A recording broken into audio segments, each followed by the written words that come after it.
Hola, ¿qué tal? Bienvenidos al podcast de Naticum. Esto es Muy de Abogados y en esta ocasión nos acompaña el doctor Stephen Javier Urbina Rodríguez. El doctor Urbina es licenciado en Derecho y maestro en Derecho Civil por la Universidad Autónoma de Yucatán. Es doctor en Derecho por el Instituto Universitario Puebla. Además es abogado postulante en las áreas de Derecho Familiar, Civil y Mercantil por casi 25 años en el despacho jurídico Urbina que actualmente dirige. Fue presidente de la Barra Mexicana Colegio de Abogados, capítulo Yucatán, de 2022 a 2024. En el ámbito académico se desempeña como profesor de la Facultad de Derecho de la UADY desde hace casi 20 años. Es docente y conferencista en temas de derecho familiar, procesal civil y procesal familiar. Fue coordinador de la unidad de posgrado e investigación de la Facultad de Derecho de la UADY y actualmente se desempeña como secretario académico de la Facultad de Derecho de la misma universidad. El doctor Urbina es autor del libro La abolición del matrimonio en México, publicado por la editorial Tirán Lo Blanche.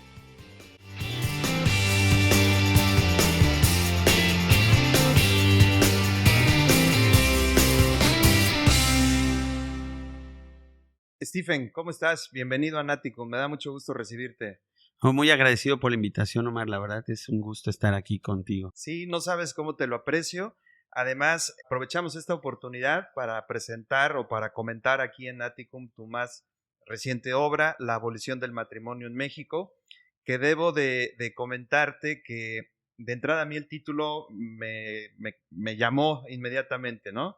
Porque por muchas razones que vamos a platicar a lo largo de esta charla, pero que indudablemente resulta ser un tema sumamente relevante, lo que abordas aquí en el texto y que vamos a platicar en unos minutos más. De entrada quiero agradecerte, por supuesto, que me hayas compartido un ejemplar y pues vamos a iniciar la charla, si te parece. Claro que sí. Mira, a mí de entrada el título me parece muy atractivo, ¿no? O sea, yo te comentaba antes de iniciar, yo casi ya no leo libro jurídico, te confieso eso. Estoy más metido en literatura y estas cosas, pero cuando veo la abolición del matrimonio dije, a ver, espérame, aquí hay algo que necesito que Stephen nos comparta en Naticum y es de dónde surge la idea, Stephen, de escribir un texto con esta propuesta que tú estás manejando. Bueno, pues yo creo que podría decirte muchas cosas. Debo partir de que realmente este libro tiene su origen en mi tesis doctoral. Yo, como debe ser en un doctorado, se nos pedía hacer una tesis para poder obtener el grado. Me dio mucho trabajo encontrar un tema, porque creo que de las partes más difíciles de hacer una tesis, en lo personal, te comparto que tanto a nivel licenciatura como en maestría también fue a través de tesis. No me califico una persona investigadora, pero bueno, circunstancialmente he necesitado o he optado por esta forma. En el caso del doctorado era la única forma de adquirir el grado. Y me costó trabajo encontrar un tema, que creo que cuando encuentras el tema, ya lo demás fluye o es mucho más fácil.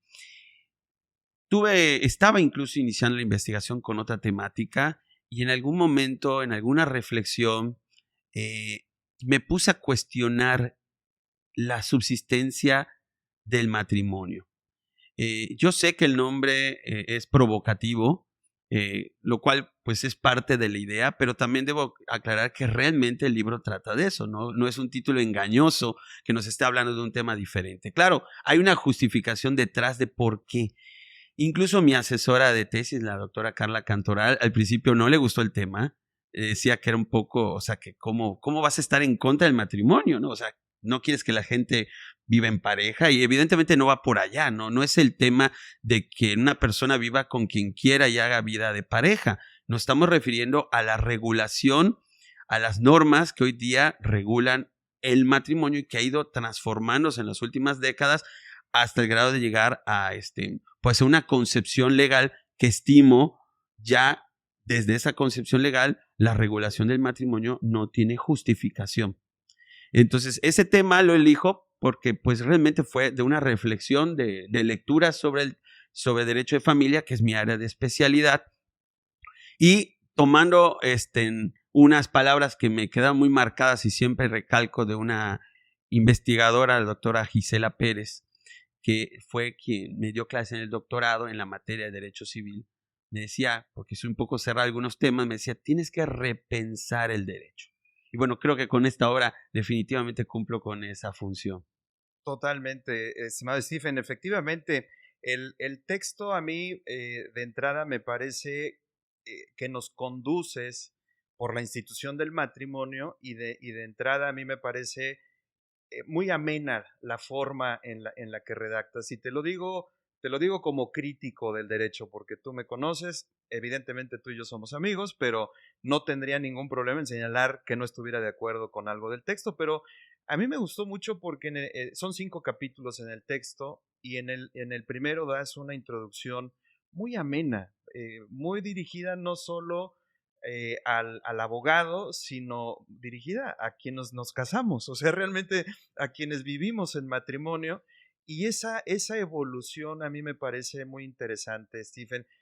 ¿Qué nos podrías decir de esta evolución? ¿Qué opinas tú de cómo concebimos el matrimonio en nuestras primeras legislaciones, en nuestras primeras codificaciones, a lo que tenemos hoy? ¿Cómo ha sido esa evolución del matrimonio? Bueno, realmente yo creo que sí una transformación muy radical, ¿no? Si nos vamos en la concepción tradicional del matrimonio como un acto indisoluble, ¿no? Que bueno, de hecho, la concepción tradicional era como un sacramento, era una figura reservada a la iglesia, que posteriormente se seculariza, ¿no? Y el Estado toma control y de ahí vemos, bueno, hasta en el caso de México, cómo pues todos nos casamos o normalmente por lo civil y por lo religioso, porque la boda religiosa no tiene efectos de constituir matrimonio para nuestro país. Entonces hay una evolución una unión de un hombre y una mujer que era indisoluble, encaminada a la procreación, a la educación de los hijos y a la ayuda mutua, a hoy día tener una sociedad de 2 personas, ya sin determinar si son hombres o mujeres, que es claramente disoluble y que debo enfatizar, el Estado hoy día da, yo diría en exceso, todas las facilidades para que el divorcio se dé.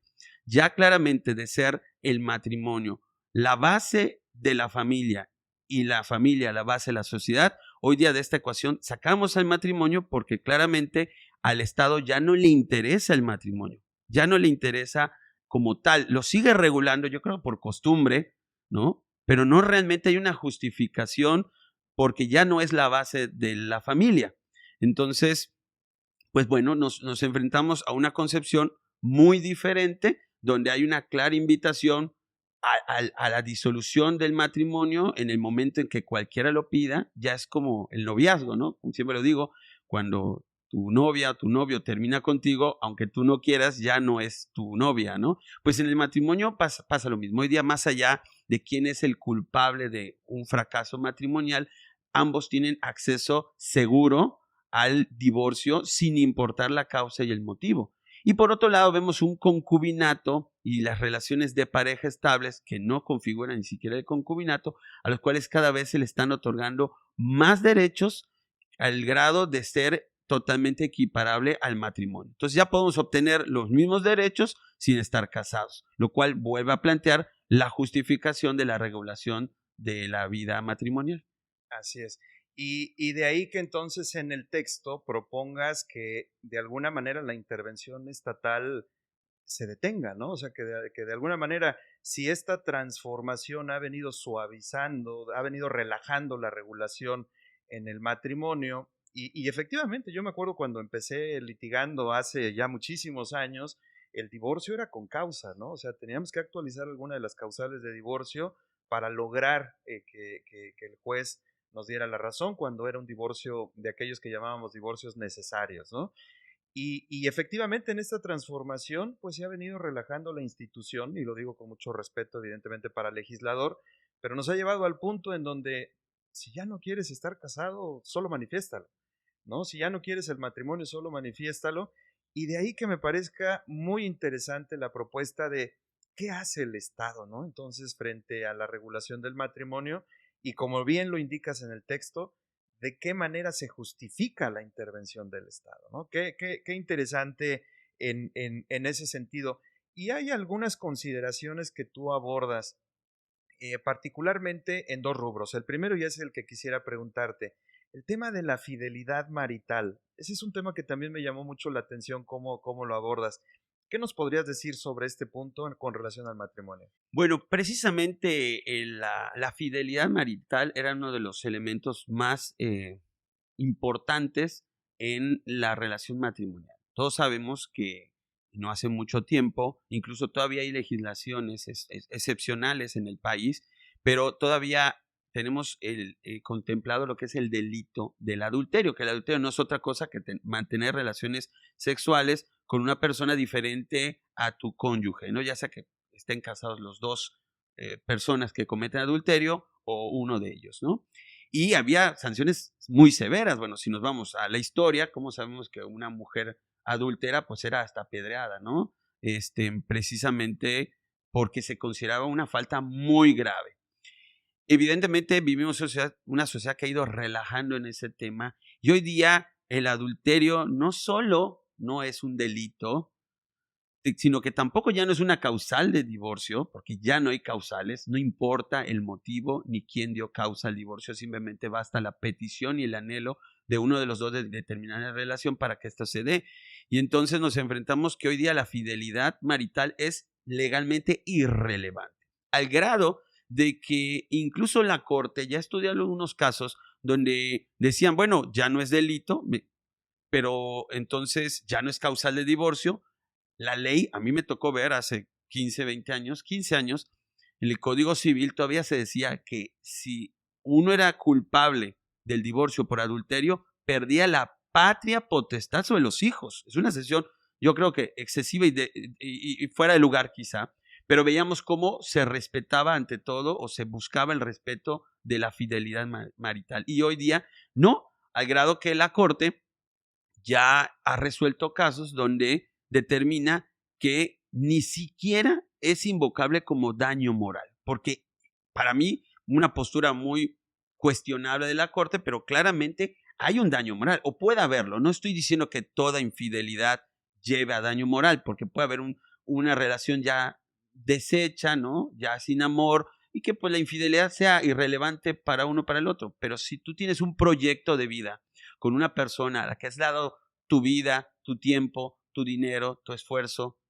tu amor, y de momento descubres una infidelidad en una relación que considerabas buena, evidentemente hay una afectación gravísima a tus sentimientos, a tu autoestima, a tu percepción, a tu proyecto de vida, que no es otra cosa eso que el daño moral.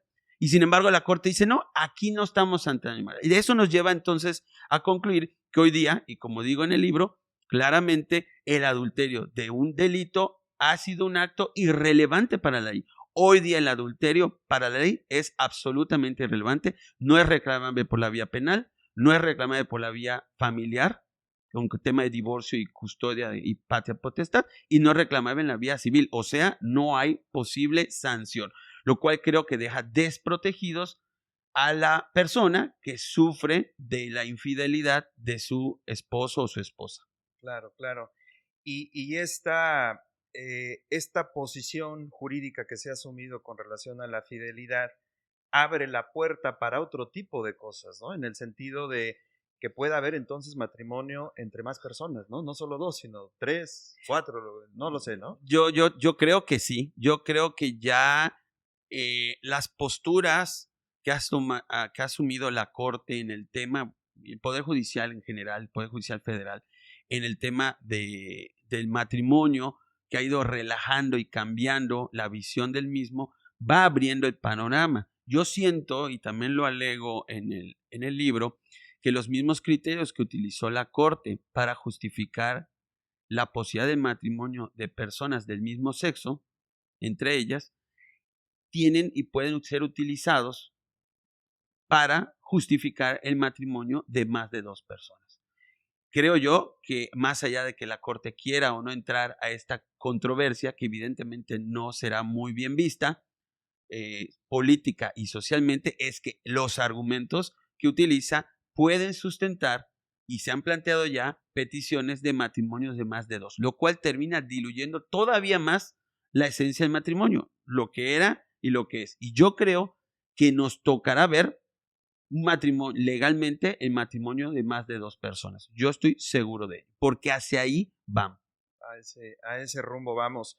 Qué interesante, Stephen. Hace un rato abordabas el tema del concubinato frente al matrimonio, ¿no? Comentabas, a ver, tenemos la institución jurídica del matrimonio, pero frente a ella tenemos otro tipo de relaciones de pareja también reguladas. Creo que sería muy interesante para nuestra audiencia explicarle, ¿no? Algunas de las diferencias que pudiéramos encontrar entre el concubinato y el matrimonio. Y creo que algo que preocupa mucho a la sociedad, cuando vives en concubinato, tienes o no tienes derecho con relación a tu pareja, qué le puedes pedir, qué no le puedes pedir. Creo que sería interesante, Stephen. Bueno, realmente el concubinato ha sido una evolución social también. Hubo posturas que eran totalmente contrarias al concubinato, a una relación de hecho, que hoy día yo digo que más que de hecho ya es de derecho, porque muchos sí viven como marido y mujer sin casarse, pretendiendo tener derechos de esa relación. Pero originalmente el concubinato era concebido como algo que se daba de forma espontánea, sin pretensiones de derechos de alimentos o sucesorios, por decir algunos. Hubo gobiernos como el de Napoleón, que era, ¿no? Si vives al margen de la ley, pues entonces eres reprobable en tu relación, no pidas derechos de una relación que no quisiste formalizar.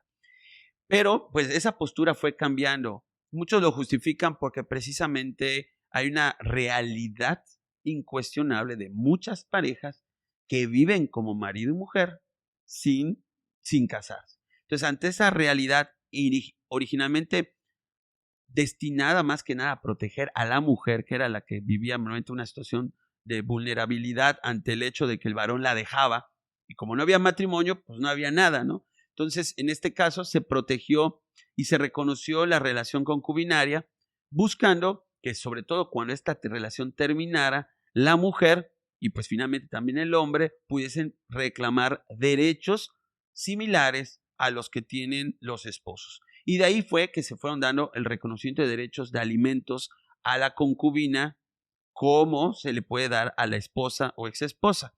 Y también fue dándose derechos hereditarios. Por ejemplo, actualmente, en el caso de derechos hereditarios, cuando no hay testamento, la concubina, que así lo acredita, tiene exactamente los mismos derechos que la esposa. Aclarando que el concubinato implica que ambos están libres de matrimonio, no solo entre ellos, sino con terceras personas. Pero esto también la Corte lo está controvirtiendo ahorita, y ahora la Corte dice que sí se dan derechos y ya se habla incluso de concubinato, aun cuando alguno de los dos está casado y de un matrimonio que nunca ha disuelto, ¿no?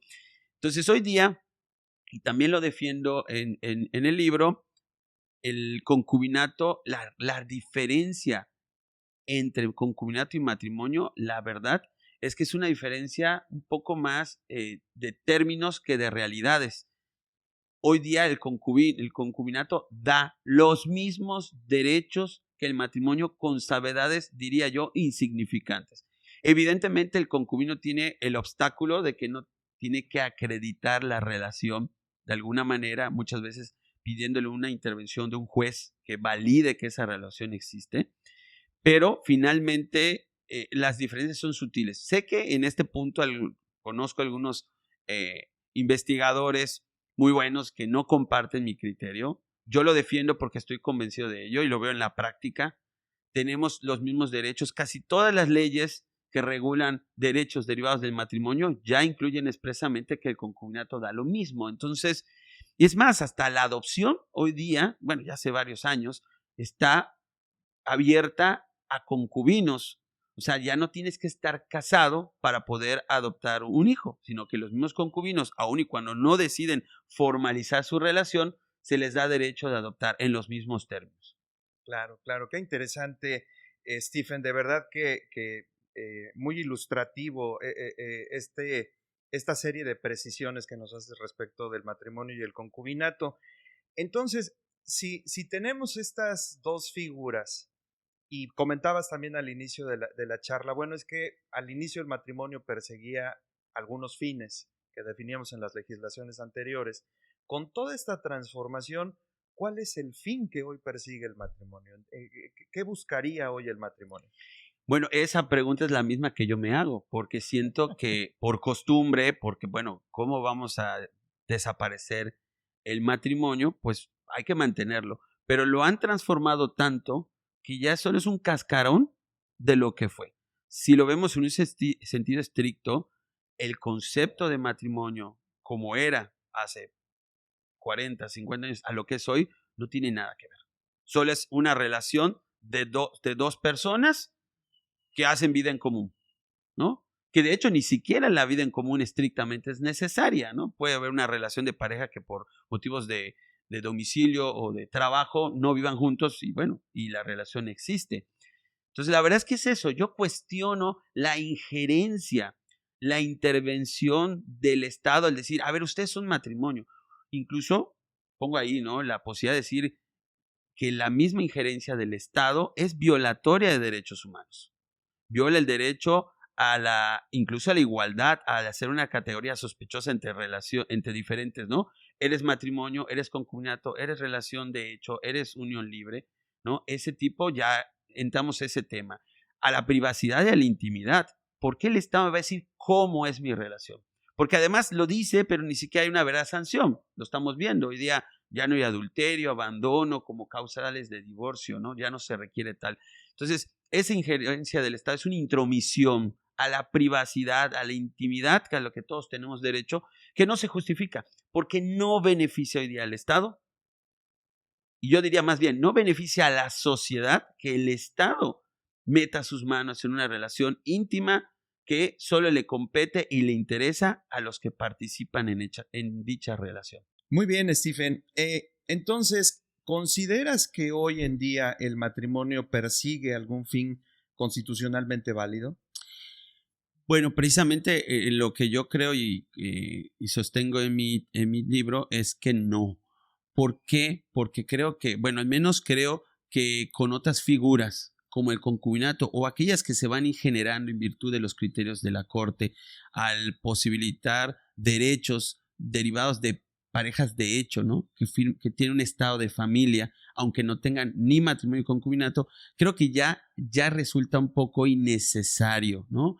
Quiero aclarar que no es que yo esté pretendiendo que legalmente deje regularse el matrimonio, porque al final tampoco creo que cause un perjuicio como tal su mantenimiento en la ley, pero sí creo que ya no hay una verdadera justificación en cuanto a toda la regulación que el Estado le pretende dar, de manera tal que al haber eliminado de su concepción por prohibición expresa la procreación, que es sin duda alguna la razón principal y esencial de la existencia, más bien de la regulación de parte del Estado del matrimonio, pues entonces creo que ese fin constitucional se le fue quitado cuando la Corte dijo, no tienes fines procreativos. Está prohibido que en tu concepción menciones la procreación como un fin, lo cual pues atenta contra su esencia, ¿no? Entonces, ¿por qué el Estado, y quiero retomar, por qué el Estado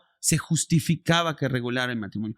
Porque de ahí venían los futuros ciudadanos. Le importaba que de la familia, que era la base el matrimonio, que era la base de la familia, salieran los buenos ciudadanos.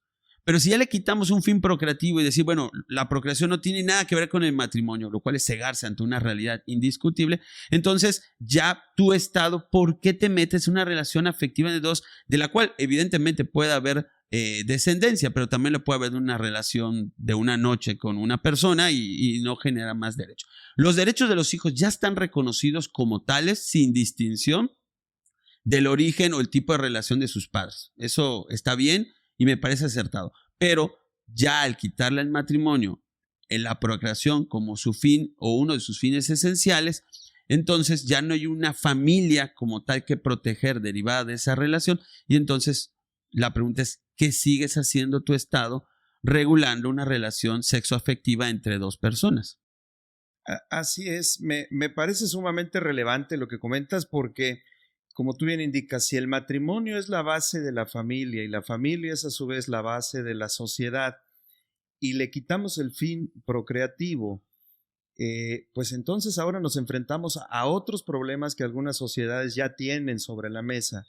El tema de que no hay hijos, Entonces no hay quien sostenga económicamente a los padres mayores y eso se traduce después en problemas incluso hasta para nuestros sistemas de seguridad social, ¿no? Así es.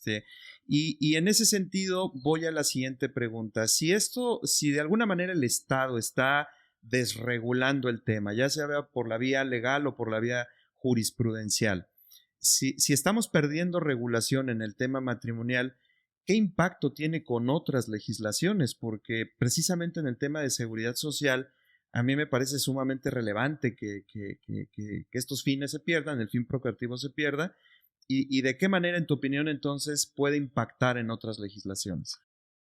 Yo creo que estamos ante algo similar de lo que pasó con el concubinato, ¿no? De ser una figura prohibida o al menos no reconocida por la ley y sin generar ningún derecho.